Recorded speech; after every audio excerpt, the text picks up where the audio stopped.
Graça e paz, irmãos.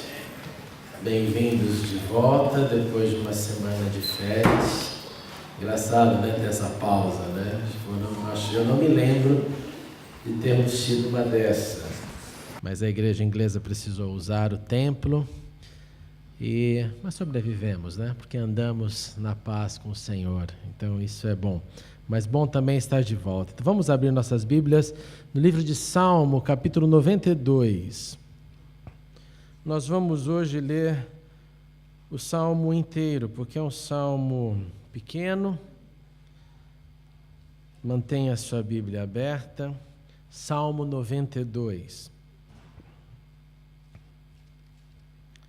Diz assim o texto: Como é bom render graças ao Senhor e cantar louvores ao teu nome, ó Altíssimo. Anunciar de manhã o teu amor leal e de noite a tua fidelidade. Ao som da lira de 10 cordas e da cítara e da melodia da harpa.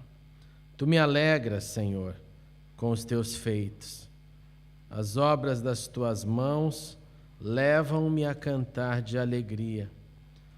Como são grandes as tuas obras, Senhor, como são profundos os teus propósitos. O insensato não entende, o tolo não vê, que embora os ímpios brotem como a erva e floresçam todos os malfeitores, eles serão destruídos para sempre. Pois tu, Senhor, és exaltado para sempre. Mas os teus inimigos, Senhor, os teus inimigos perecerão, serão dispersos todos os malfeitores. Tu aumentaste a minha força como a do boi selvagem, derramaste sobre mim óleo novo. Os meus olhos contemplaram a derrota dos meus inimigos, os meus ouvidos escutaram a debandada dos meus maldosos agressores. Os justos florescerão como a palmeira, crescerão como o cedro do Líbano, plantados na casa do Senhor. Florescerão nos átrios do nosso Deus e mesmo na velhice darão frutos. Permanecerão viçosos e verdejantes para proclamar que o Senhor é justo. Ele é minha rocha, nele não há injustiça.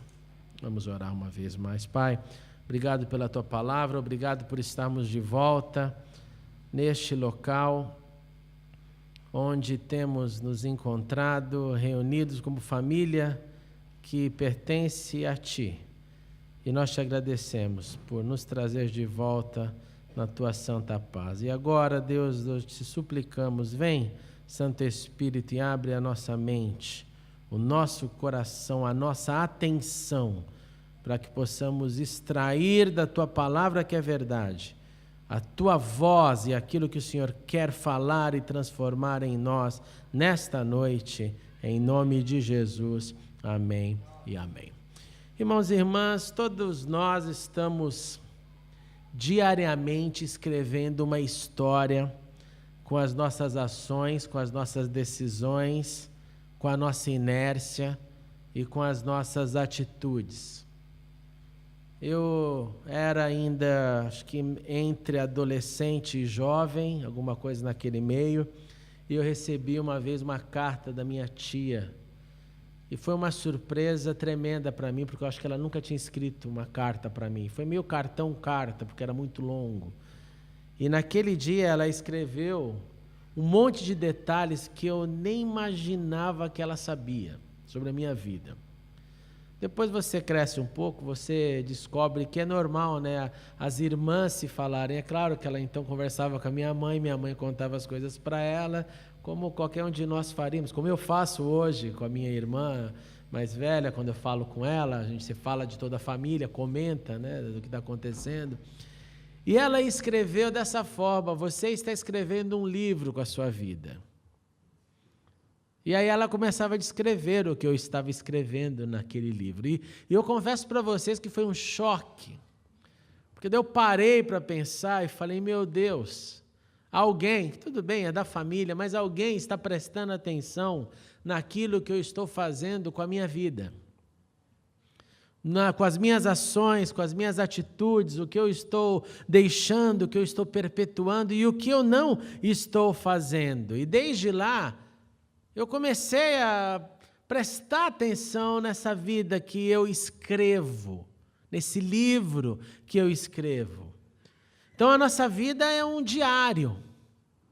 Você vive um diário que registra os fatos. Eu vivo um diário que registra os fatos, os eventos, que afirmam o que eu acredito, que afirmam o que eu não acredito, que afirma aquilo que eu dou valor e invisto meu tempo, que afirma aquilo que eu não presto atenção. Tudo isso é o diário da minha vida, é o diário da sua vida. Esses eventos, eles podem ser histórias que têm poder de transformar uma geração, ou no mínimo marcar uma geração. E isso positivo ou negativamente. Eu posso escrever com a minha vida e deixar um rastro que as pessoas falam, que legal aquilo que ele fez. Ou, que horrível. Que terrível a caminhada dele ou dela. Não deixou nada, não deixou saudade. Essas imagens, essas memórias, elas podem cair simplesmente no esquecimento total, ou elas podem se tornarem cânticos, elas podem se tornar motivação, elas podem se tornar caminho para muita gente. Agora, para eu catalogar a minha vida, para eu escrever a minha história, para você escrever a tua história, nós precisamos de 2 fatores. Guarda isso, porque é bem tranquilo. Primeiro, você precisa de história, de evento. Segundo, você precisa de tempo. Você precisa ter algo que esteja acontecendo com você, e esses eventos são traduzidos, então, em imagens, em fotografias, em um filme que passa a partir da minha vida e da sua. E tudo isso precisa de uma linha de tempo. É o local, é o cenário onde as coisas acontecem. E nessa linha de tempo, não há como eu e você falarmos assim, eu vou apertar o pause e não quero que nada passe. Já ouviu essa expressão? Eu gostaria que essa página da minha vida fosse mudada. Eu não gostaria disso. Na vida não tem como você fazer isso. Mesmo quando você e eu apertamos o botão pause, você não queria que isso acontecesse, isso está acontecendo. Então eu posso estar vivendo um momento assim que eu queira que todo mundo saiba o que está acontecendo, porque está muito legal. Então eu publico, eu falo, eu compartilho, e todo mundo fica sabendo e fala, uau, ele está escrevendo uma coisa maravilhosa na vida dele. Ou eu posso estar em completo silêncio. E mesmo se eu estiver escondendo o que eu estiver passando, porque talvez não esteja passando nada, todos ao meu redor percebem de uma forma ou de outra. Não está acontecendo nada ali. Não há novidade, não há história, não há evento, não há nada que acontece naquela existência. E essa história, ela começa todo dia, quando eu acordo. Começa pela minha possibilidade de existir, então eu vou escrever alguma coisa no meu livro, ou não vou escrever. E pode ser que amanhã essa história tenha um fim, porque eu posso morrer, você também. E pensando nisso, preste atenção num dado importante. Eu fiquei pensando nas histórias. E eu entrei num site que mede a população mundial. Nós já passamos dos 7 bilhões de pessoas e eu fiz questão de ficar alguns segundos olhando para o número, um número, coloca lá depois, tem essa experiência, depois é um negócio quase deprimente, porque você fica vendo o número acontecer e assim, em menos de um minuto, a cifra que eu tinha diante de mim é que haviam nascido, naquela manhã, na manhã de sexta-feira, 170 mil pessoas. 170 mil pessoas. E no tempo que eu fiquei olhando, a proporção era de 170 mil pessoas naquele dia que havia nascido, 70 mil já havia falecido.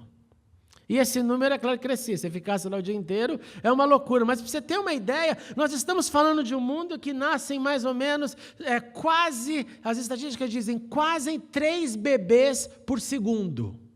É 2,3, 2,7, às vezes chega a 3, 3,2 por segundo. Então vamos pensar em três bebês que começam a contar a sua história, o seu registro. É claro que eles não têm essa noção, mas papai e mamãe estão escrevendo por eles. Nasceu, pesou tanto, nasceu cabeludo, nasceu sem cabelo, é menina, se não sabiam do sexo antes. E 170, como eu disse para vocês, em pouco tempo de um dia, em poucos segundos de um dia, foram embora. Então nós temos essa diferença, nasce 170 mil, morre 70 mil em poucos segundos. Se você fizer essa conta, você vai ver que o número é bem maior. Histórias que começam, histórias que terminam. Histórias que são registradas, histórias que param de ser registradas. Histórias que olham para frente com esperança. Você sabe que agora, olhando bastante para a Camila, para o André, eu fico olhando assim o desenvolvimento do corpo, né? Você pega um pé, por exemplo, de um bebê, né? Todo mundo aqui que é pai lembra e nunca vai esquecer o que é um pé de um bebê. E eu fiquei pensando, e depois vira um negócio terrível, né? Se você não tomar conta, né? Mulheres, se não fosse as pedicures, né? Imagina. A transformação do corpo, porque histórias começam, histórias terminam. Histórias são registradas, histórias simplesmente têm um momento final, a finitude diz, cheguei para te levar e não há o que fazer. E esse salmo que a gente leu, ele fala um pouco sobre tempo. Ele fala sobre vida, ele fala sobre um momento, ele fala sobre como aqueles e todos nós que sejamos assim, que possamos chegar na velhice e continuar florescendo, gerando fruto em todo tempo. E também nós podemos perceber nesse salmo um desejo, vontade que vem do sentimento, vontade que vem da vida, vontade que vem das decisões, vontade que vem daquilo que eu escrevo e daquilo que eu escrevi. E com isso em mente eu quero que você pense em mais uma informação desse salmo. Esse salmo era um salmo chamado Salmo do Shabat, Salmo do Sábado. O que quer dizer isso? Quer dizer que era um salmo para ser lido na celebração coletiva. Agora eu te pergunto, como que uma pessoa naquele tempo ia para a celebração coletiva? E a resposta é, a pessoa ia naquele tempo do salmo, onde quando ele foi escrito ele era usado como inário, da mesma forma que você vem hoje para o agrupamento coletivo, para o culto coletivo. E a pergunta então fica, como você vem para o agrupamento coletivo cultuar a Deus? Você vem com seus dramas, eu venho com os meus, você vem com as suas alegrias, eu venho com as minhas. Você vem com um monte de historinhas que aconteceram durante a semana, você tem algumas boas, outras ruins, nós chegamos diante de Deus assim, certo? E lá, da mesma forma.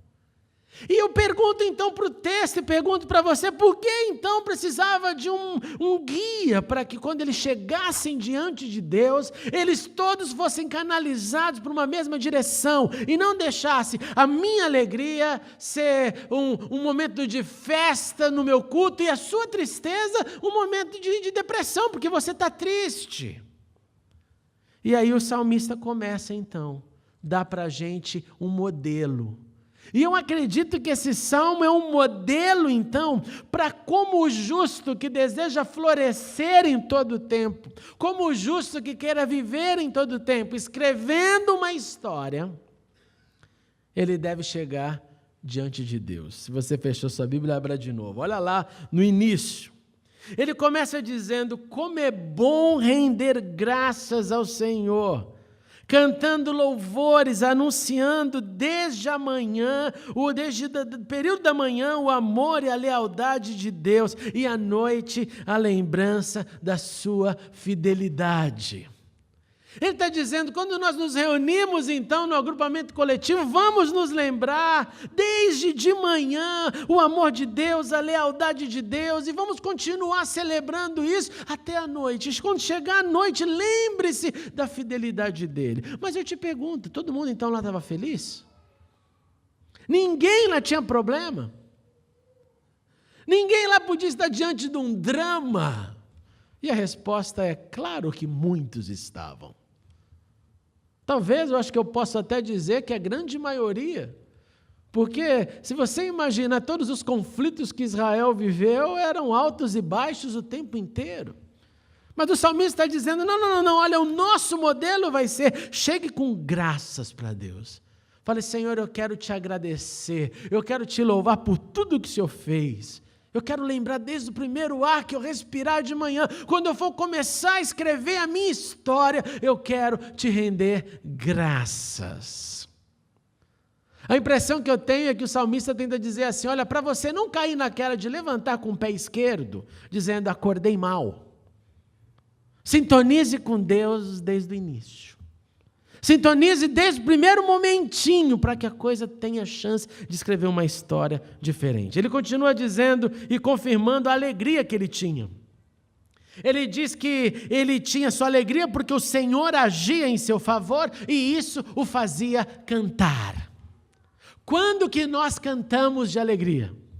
Nós cantamos de alegria quando alguma coisa positiva acontece para a gente. Ou para aqueles que entenderam que devem louvar a Deus mesmo durante a guerra, tenta levantar um quesito aqui no coração de eu vou celebrar o Senhor, o negócio não está fácil, mas eu vou celebrar a Deus, porque na guerra eu preciso também aprender a cantar.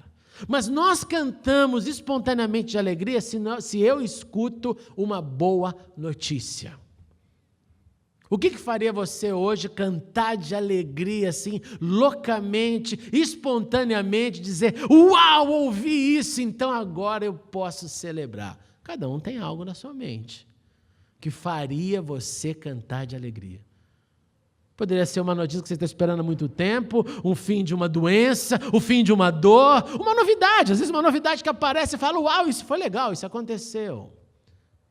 O salmista diz que é porque o Senhor agia em seu favor, ele cantava e isso fazia cantar de alegria. Ele continua reconhecendo as grandes obras do Senhor e ele diz, olha, existe uma profundeza nos propósitos de Deus, ou os propósitos de Deus são profundos. E aqui ele começa a mudar o tom dele. E se você pensar bem no que ele está dizendo aqui, ele está começando a dizer o seguinte, olha, tem um monte de coisa que eu não entendo, esse Deus é bom, esse Deus me faz cantar de alegria, eu como alguém que estou aqui no sábado, junto com a comunidade, mas tem uns propósitos que eu não entendo. São profundos demais, eu fico tentando fazer a matemática na minha cabeça, eu fico tentando solucionar, mas eu não soluciono nada, e a minha conclusão é, Senhor, os seus propósitos são profundos demais para que eu entenda. E ele fala isso num culto de sábado, ele fala isso no momento de louvor.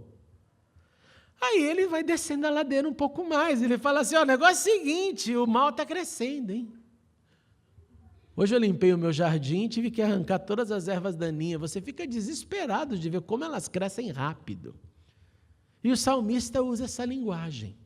Ele fala que o mal brota sem parar. É difícil de compreender como ele brota, como ele se espalha, como ele vai tomando lugar. E nós temos visto essa maldade no dia em todos os setores,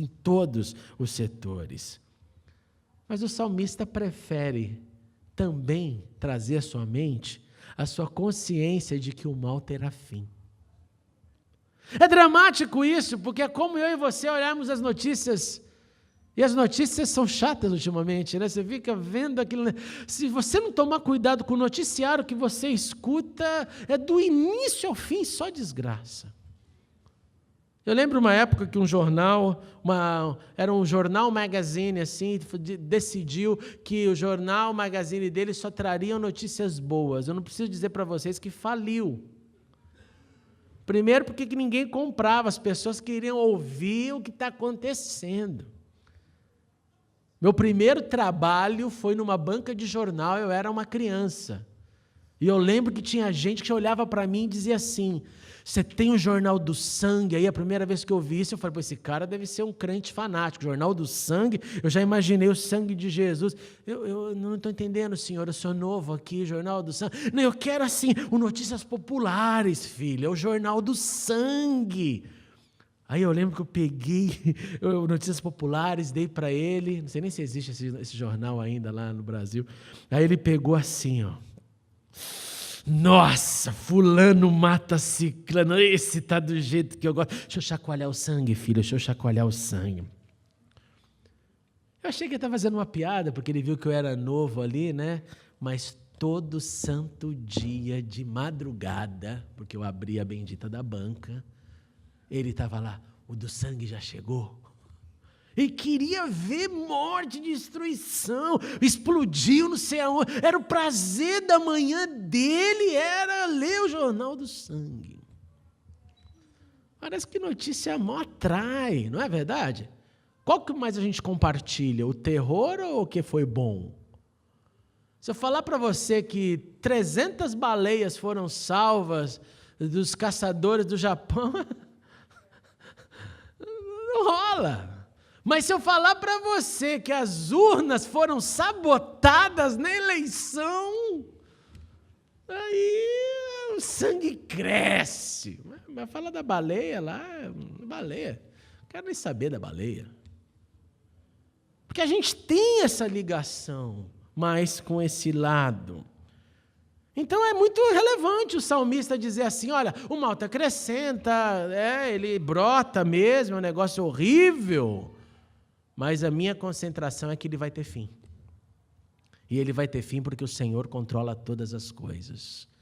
E no sábado, no momento do louvor do justo, eu vou me concentrar no fim dele, e não na existência do mal. Eu vou louvar a Deus porque Deus continua controlando tudo. E Ele não vai deixar esse mal vencer. Ele continua dizendo e reconhecendo, aqui é muito interessante, ele fala: Senhor, o Senhor aumentou a minha força, o Senhor aumentou aquilo que eu sinto dentro de mim, essa força que eu sinto dentro de mim já não é mais a mesma que estava depois. Tu aumentaste a minha força como a do boi selvagem, derramaste sobre mim óleo novo. Por que que alguém precisa celebrar diante de Deus que Deus aumentou a força? Por quê? Porque ele se sentia muito forte. De jumento eu parti para boi selvagem. Não, eu estava fraco. E eu estou aqui no sábado dizendo: Senhor, o Senhor me deu forças. E o adjetivo é um que nós também não usaríamos, né? Dizer eu estou forte como um boi selvagem não é parte da nossa poesia. Mas ele diz: eu estou me sentindo forte, o Senhor me renovou. Por quê? Porque talvez o mal o deprimiu. Porque o mal, mesmo que ele não quer falar, está cercando a vida dele. Ele não gosta muito desse negócio. Mas ele vê a mão de Deus. Ele vê que Deus o renova. Não só com força, mas com óleo. E óleo aqui você tem que pensar em duas coisas. Primeiro, talvez, unção. Segundo, talvez, bálsamo que leva alguém para uma festa. Então ele está se sentindo forte, pronto para a festa, ungido, renovado. E tudo isso ele está falando no sábado, tudo isso ele está falando no seu culto. Aí ele vai afunilando mais, que a consequência disso tudo é que esse tipo de padrão de louvor é o padrão desse justo. Pois os justos florescerão como a palmeira, crescerão como os cedros do Líbano. Quando você lê isso no original, nós estamos falando aqui especificamente da tamareira, porque existe uma infinidade de palmeiras. Tem quem catalogue mais de 300 tipos. Mas na linguagem bíblica é a tamareira. E essa tamareira, árvore tão querida que às vezes ela é chamada naquela região da rainha das árvores. E essa árvore, ela dá sombra, essa árvore, ela tem frutos, essa árvore era usada, como nós vimos anteriormente aqui, como telhado para as tendas, essa árvore foi usada em proclamações públicas, chacoalhando os seus ramos, e nós conhecemos um desses chacoalhar de ramos, o chamado Domingo de Ramos, na entrada de Jesus. Essa árvore é querida, e ele está dizendo o seguinte, olha, nesse contexto aqui, então, de sábado, de louvor, de maldade, de bom é render graças ao Senhor de manhã, fidelidade à noite, seus caminhos, seus propósitos são profundos, o mal não vai vencer, Ele controla tudo, Ele me deu forças, Ele me deu óleo, e quem vive assim é justo, e esse justo florescerá como a rainha das árvores. Esse justo, ele vai dar frutos, e não só isso, ele olha o drama dele, ele é forte como um cedro do Líbano. De novo, o cedro do Líbano, para nós não diz nada, você não vai comprar uma estante para sua casa e dizer, eu quero um cedro do Líbano. E na Inglaterra muita gente gosta do oak, eu quero um oak furniture, mas o cedro do Líbano eu nunca vi ninguém falar, eu quero um estante de cedro do Líbano.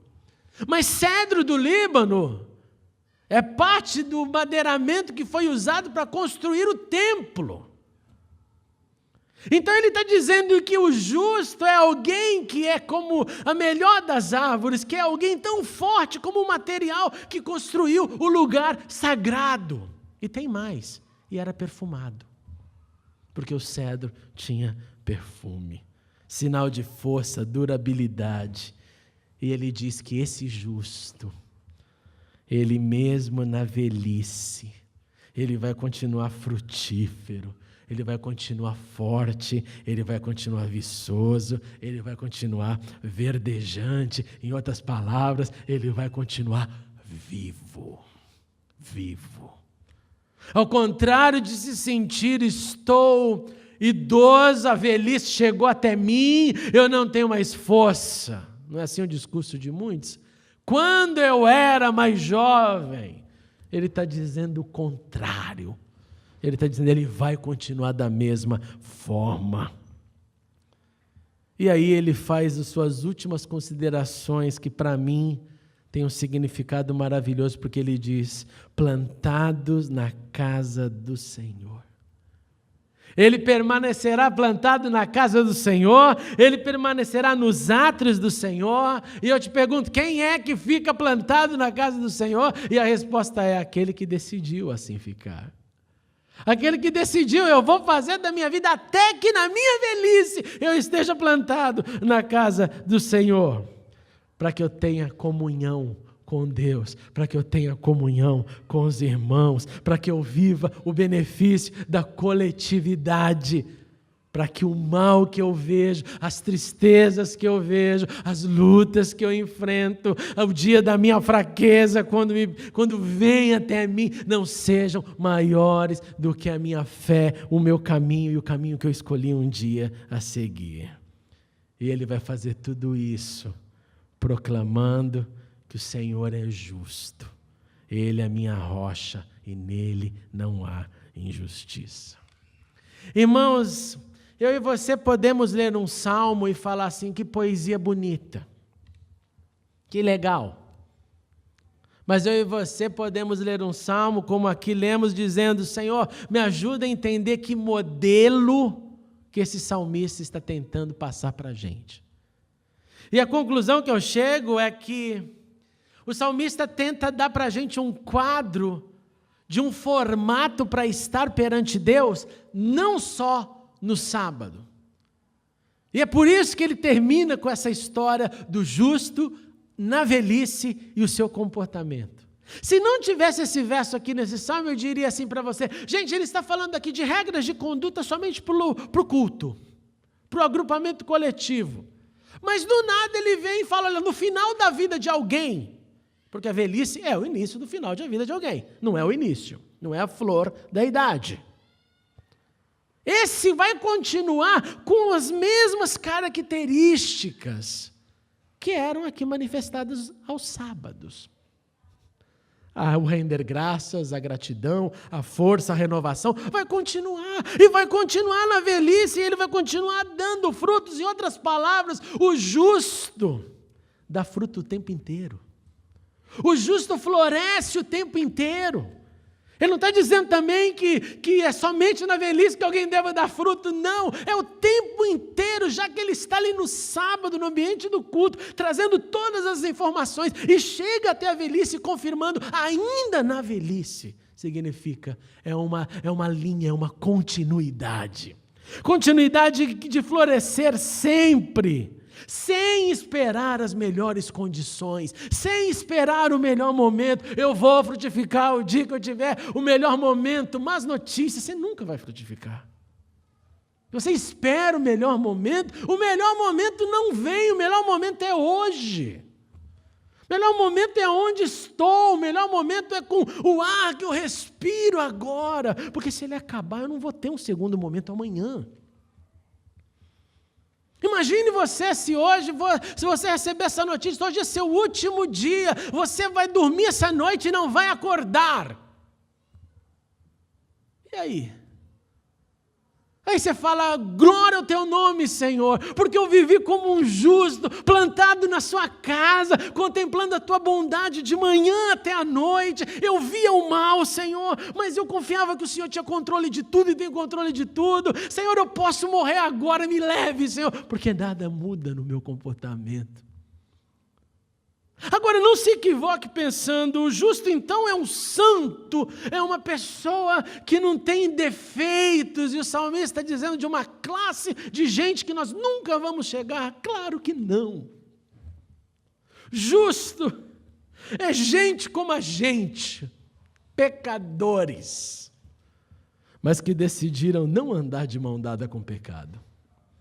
E falaram, quando o pecado vem e toma o lugar, ele falou, olha, para, deixa eu resolver esse negócio agora, não é amanhã, porque eu não sei se eu vou estar vivo amanhã. Volto no exemplo, se hoje à noite Deus nos falasse, amanhã você não acorda. Se tivesse um pecado para confessar, né? Amanhã eu vou lidar com essa situação, Senhor, é amanhã. Segunda-feira eu vou lidar. Tem gente que trata pecado igual regime, é toda segunda. E na verdade, na segunda chega e nada muda. Na segunda eu vou tratar desse negócio. Agora eu não quero conversar, agora eu não estou pronto. E tem gente que diz orar para saber quando vai parar com aquele pecado. É o cúmulo da desgraça humana. Orar para saber quando para de fazer aquilo que já sabe que já devia ter parado há anos antes. Então eu não deixo para depois. Então o justo é gente como a gente. É gente que peca, mas que não aceita o pecado. Os justos são pessoas que continuam a enfrentar a maldade. Não é que ele está imune da maldade, agora a vida dele é salmos e hinos. Não, tem hora que ele pira, tem hora que ele não compreende nada. Está lá, Senhor, o que está acontecendo? Não sei, mas eu prefiro acreditar em Ti. E se o Senhor falar, amanhã você não acorda, nada muda na minha noite. Eu vou para a minha cama, vou orar antes de dormir e falar, até daqui a pouco, Senhor. Até daqui a pouco, Senhor. Você está pronto para isso? Você está pronto para Deus falar para você, vem meu justo, eu vou te levar, vem aqui agora, vou te levar. Você está dizendo para o Senhor, não, Senhor, ainda não,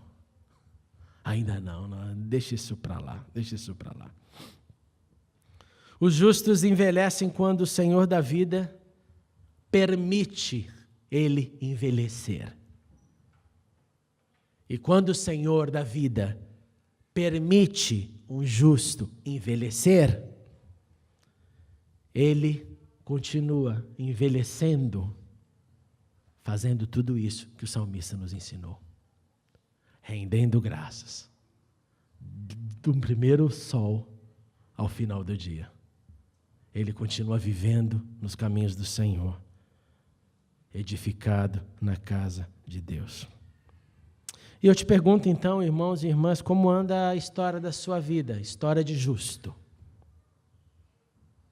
Como que andam os capítulos do livro da sua vida? A história do justo Lázaro, a história da justa Elis. Como é que andam os capítulos do livro da sua vida? As páginas estão em brancos ou estão... Só tem um número ali, próximo capítulo, mas não tem informação. Ou o livro ficou há anos atrás, porque as informações não mudaram. Elas não acontecem, ela está parada. É igual escritor sem inspiração. Ele olha para o papel, escreve, joga fora, está ruim. Tenta de novo, escreve, está ruim. Não tem nada vindo de dentro. Como é que anda a história da sua vida de justo? Como anda a escritura viva do seu livro? Com os seus atos, com as suas decisões, com os seus erros, com os nossos erros, mas com os nossos acertos e com as nossas decisões de acertar. Como andam seus frutos? Seja na sua flor da idade, na sua maturidade, na sua velhice, na sua juventude, como andam os frutos. Eles estão aí disponíveis. Você pode pegar uma cesta e falar, tem aqui bastante para apresentar. Eu acho que era a sensação dos discípulos de Jesus, quando ali olharam para aquele coxo e falaram, olha, ouro, prata, a gente não conseguiu não. Quero dizer, dinheiro a gente não conseguiu, mas fruto a gente tem. Levanta e anda. Espírito a gente tem. Deus a gente tem. Levanta e anda. Hoje nós temos, irmãos e irmãs, a alegria de celebrar o primeiro membro da igreja que se torna um ancião. O Eduardo chegou aqui num sábado e, ao ouvir o meu convite para estudar a Bíblia nas quartas-feiras, como sempre faço, olhou para mim e disse, vocês estudam a Bíblia? Eu falei, estudamos. E é bem sério. Ele, eu vou. Eu virei as costas e falei, mais um que falou que vem e que não vai vir. Falei mesmo, na minha cabeça, né, Edu? Porque quantos que você... eu vou lá, pastor. Eu assim, amém, irmão. E o Edu foi. E o Edu nunca mais deixou de vir. Ele foi, permanece plantado na casa do Senhor e tem vivido o que aprendeu com seus pais. Aprendeu que o Senhor é bom. Aprendeu que mesmo diante do incompreendido, mesmo diante da maldade que se levanta, a melhor opção é de viver como um justo. E um justo vive pela fé. E eu disse para ele, no dia do aniversário dele, liguei e repito, que para mim tem sido uma honra caminhar ao lado dele, ao seu lado, Edu. Porque quando disse aqui que você é o primeiro ancião que está se fazendo ancião, porque quantos anos faz que você está aqui, Edu? Já não era um ancião, né? Com 53 não é um ancião. Mas com 60 entra no início desse momento, que vai agora até o fim da sua vida. E eu fico muito tocado de ver que o Edu tem sido um exemplo de homem justo que ama a Deus. Justo, como disse, de gente como a gente, que acerta, que erra, como eu, como você, mas que não arreda o pé da casa do Senhor. E tem prazer na casa do Senhor, e por isso, Edu, nessa noite eu queria te dizer com todo o meu amor, é lindo ver, não só o primeiro ancião da igreja, mas ver que você, entrando na velhice, continua dando frutos. E dizer que isso é um modelo para todos nós. É um modelo para todos nós. Porque todas as quartas-feiras, quando aqui estamos, o Edu tem uma fala que eu acho que nunca vai sair do meu coração, nas minhas reflexões sobre chegar na velhice. E ele sempre fala isso. Eu estou aqui nas quartas-feiras para, além de aprender mais, para ensinar primeiro os meus filhos, para ensinar o João, para ensiná-los a palavra que eu aprendi. Um justo vive arraigado em Deus. E na velhice ele não se aposenta de Deus. Ele diz, eu te quero mais, Senhor, porque quanto mais eu envelhecer, mais perto de ti eu estarei. Então eu louvo a Deus pela sua vida. Porque nós podemos olhar para alguém que já andou mais do que a maioria de todos nós. E que continua dizendo, o Senhor é bom e até aqui Ele nos ajudou. Vamos ficar de pé, irmãos.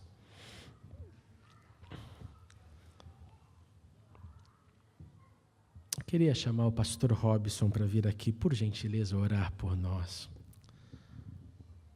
E olha lá para o teu coração, para a tua história. Olha para a tua história. E olha para o teu chamado de ser um justo nessa geração. Senhor Deus, dono da vida, Senhor nosso, obrigado pela Tua presença, não só neste lugar, mas na nossa vida, no decorrer dos anos. Senhor, os caminhos que trilhamos, as histórias que vivemos, em todas elas nós vimos o Senhor sempre do nosso lado, nos guardando e nos protegendo. Dá-nos a graça de permanecermos fiéis ao Senhor até o último dia, até o dia em que o Senhor nos chamar para estar contigo. Possamos frutificar a cada momento, em todos os momentos da nossa vida em que encontrarmos com pessoas, possamos deixar a semente destes frutos para que possa, Senhor, brotar e nascer algo novo, algo que transforme, que faça diferença na vida das pessoas. Mesmo diante das nossas fraquezas, não obstante as nossas limitações, o Senhor continua sendo Deus que sempre foi e sempre será. Portanto, Senhor, dá-nos esta graça de sermos justos e ficarmos e permanecermos na Tua casa para sempre, como disse o salmista. Ajuda-nos na nossa fraqueza e abençoa-nos a cada dia, que passamos isso para os nossos filhos, para os filhos dos nossos filhos, para que eles possam ver que o Senhor é Deus em nossas vidas. Muito obrigado, Senhor, em nome de Jesus. Amém. Muito obrigado por assistir a mensagem. Clique agora em inscreva-se para se cadastrar no canal e ser avisado de todas as novidades. Se você quiser ajudar na divulgação, clique em gostei e adicione o vídeo nos favoritos. Não se esqueça também de conferir as mensagens anteriores. Obrigado e até a próxima.